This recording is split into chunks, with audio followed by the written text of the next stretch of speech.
Welcome back to the Writer's Room. I'm Jane Cleland, the author of the Josie Prescott Antiques Mystery Series, and I'm talking today to Jonathan Santlofer. Jonathan has written 5 best-selling novels and several short stories. He's also a world-renowned artist. We're ready now to talk about writing. Jonathan. Jane. Age-old question, where do you get your ideas? Oh my God, where do I get my ideas? Everywhere, I think. You know, I keep a notebook and things that interest me, and I sort of write them. And sometimes things have what I would say is they're long, they're good long avenues that can become novels.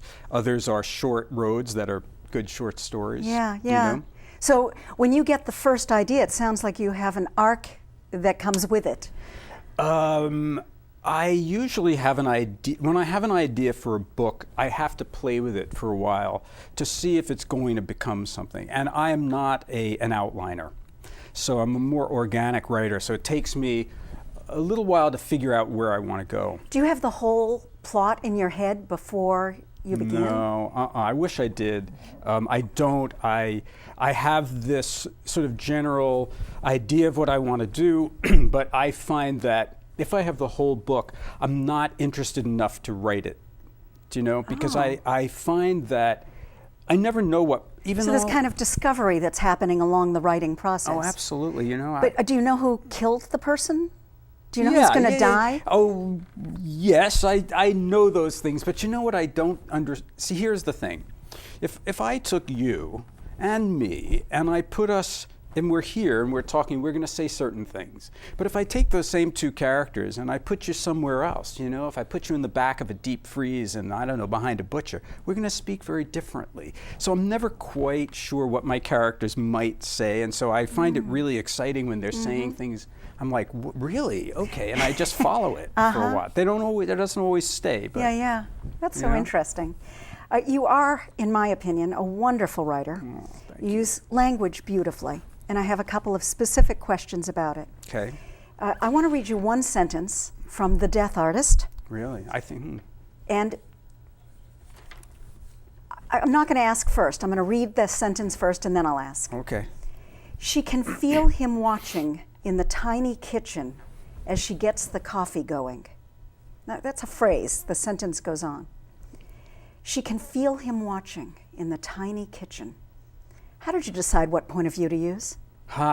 Well, I'll tell you, that is an interesting question, because now I remember I had written The Death Artist in the continuous present, first person, and my editor, after buying it, had me change it to the traditional third person past.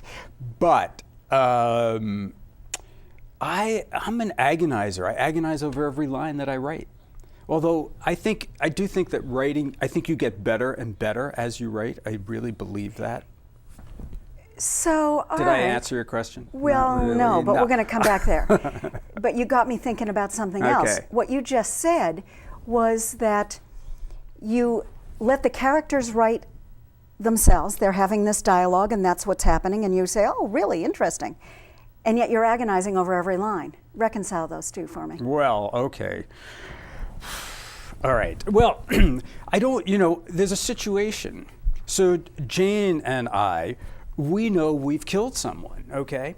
And we're having a discussion. So there is this, you've set up this world and this idea. Or I know I've killed someone and you don't, or you know you've killed someone. So I'm just, the instrument of making these things happen. A lot of it comes out, but I know in my head what the situation is. And do you then go back and struggle over every word? Yes, Not I struggle. do. I don't. That's the wrong word. Some days you struggle more, and some days, yes, but you I consider rewrite. every word. I do. You rewrite a lot. I do. I rewrite continuously. I rewrite the day after I've written. I rewrite later. Then I read it on the page and I rewrite. And do you start at the beginning and rewrite from there, or do you? Today's you're waking up. It's time to start writing. Do you go back to what you did yesterday, or do you go back to the beginning? No, I go back to what I did yesterday. It's also a way of sort of wading into it, like wading into getting water. Your head back in the game. Yeah, I mean, I go over the things I worked on yesterday. It pulls me forward. Now, back to point of view. Okay. Why first person continuous? Did I do that in the first one? Yeah. I wanted to be inside someone's head at the moment. And so, but interestingly, I'll tell you, my editor, a woman named Trish Grader, who I loved, said to me, I think the form's a little literary. It's a little too literary. Oh, interesting. And she said, I said, and you were focusing on commercial fiction.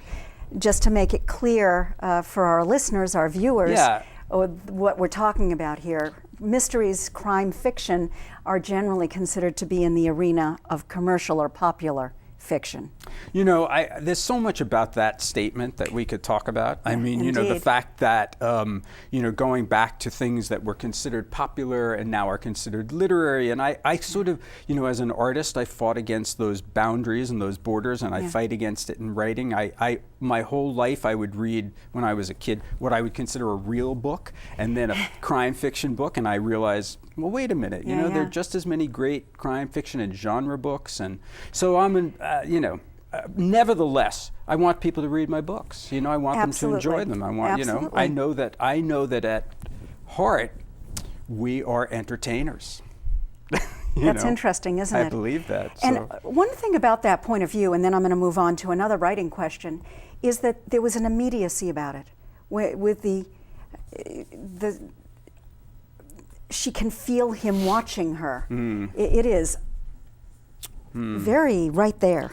Well, that is a third-person sentence. She can feel him watching her.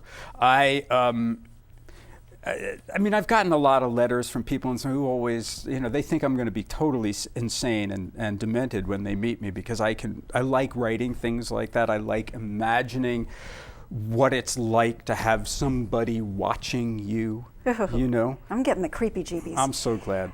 But you know, the thing is, I believe that a lot of crime fiction writers, I think it's a wonderful world of people. I met so many great people. And I think they get a lot of that nastiness out on the page. They go to the dark places, you know. When people say to me, oh, they can't go there, I say, oh, yes, you can. You just won't, you know. So, next question. Yeah. Your imagery is spectacular. In The Murder Notebook, a sentence. The medical examiner was in his 40s with sad eyes and skin the color of newsprint. Wow.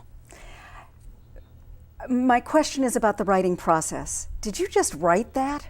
Or did you go back and decide to consciously add the metaphor? How does that work?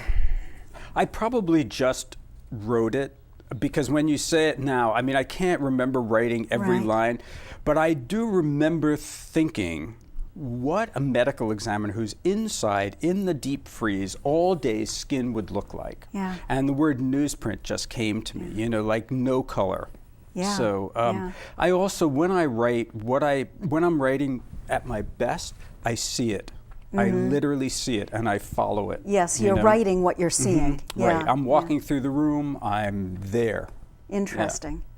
What is your writing process? Can you tell us, do you write on a schedule? Do you write to a quota system, a certain number of words that are required? I never write on a quota system because it would make me a nervous wreck. You know, I would always I would fall short of the quota, I would think like I'm worthless, it would make me feel awful. But you write to a deadline. I do write, I like having deadlines. If I didn't have a deadline, I'd never finish anything. So how do you know how much to do? I just keep going. I just keep going. You know, there are different times of the day that I like to write. I like to write when I first wake up because I'm a little unconscious and things are happening. And then I love to write at night because the world goes away and it's quiet, and it's a great time to really look at what I've done and be critical of what I've done. Yeah. How many hours a day do you typically Well, it depends. You know, there are times that, like right now, I'm trying to finish a novel, so I'm writing on my book all day long. Morning, night, take breaks. Put my painting aside. What's the novel? Or what can you tell us about it? Well, it's a new character, and it came out of an idea I had. It's actually it's based on, I like characters who have something flawed in their lives, and this is a very tragic character who I've grown to care about a lot. And he's a policeman. He's not, I mean, he's a composite of many detectives that I've met, and I've gone and hung out with detectives who I've grown to like. And I also, by the way, should say that I teach every other semester at John Jay college where I co-teach, and I teach the future law enforcement people how to draw. And so and which is something I love to do. Why? It happened because No, not why are you teaching it? Why is that good for them to know? Oh, why is it good for them to know? Well, it uses the other side of their brain. If they become detectives or they go into certain kinds of law enforcement, they need to draw crime scenes. Interesting. Sketch it out. Yeah. And I got interested because my second character was a sketch artist, and so I got to know a lot of police sketch artists. Rodriguez. Yeah. You know. Wow. Can you tell us when the book is going to be out? Has it been sold? Can you tell us anything? I know it's still in process. That's all happening, but because I haven't finished. I'll just say very quickly is that I switched my agent, and which was a very big deal. It was like getting divorced, and not in a bad way, just as a big thing. It was good. But my new agent wanted me to do a rewrite. So the book was essentially, I thought, finished. And now I'm rewriting it and streamlining it. Yeah. And it's very interesting to go back with the kind of intensity. Yeah. Because the book's changed. Yeah. So. Yeah, that's interesting. Yeah. We could have a whole conversation about that too. Yeah. We really could. Have any of your books been optioned for a movie or a TV series? Oh my God. Well, The Anatomy of Fear and The Murder Notebook, which is a Nate Rodriguez sketch artist, was optioned about 25 times for movies and television. And it was in pre-production, I don't know if I should say this, but with Kiefer Sutherland at Fox, and a couple of things happened. One, poor Kiefer went to jail on his 4th DWI as they were going into pre-production. Every writer in Hollywood went on strike.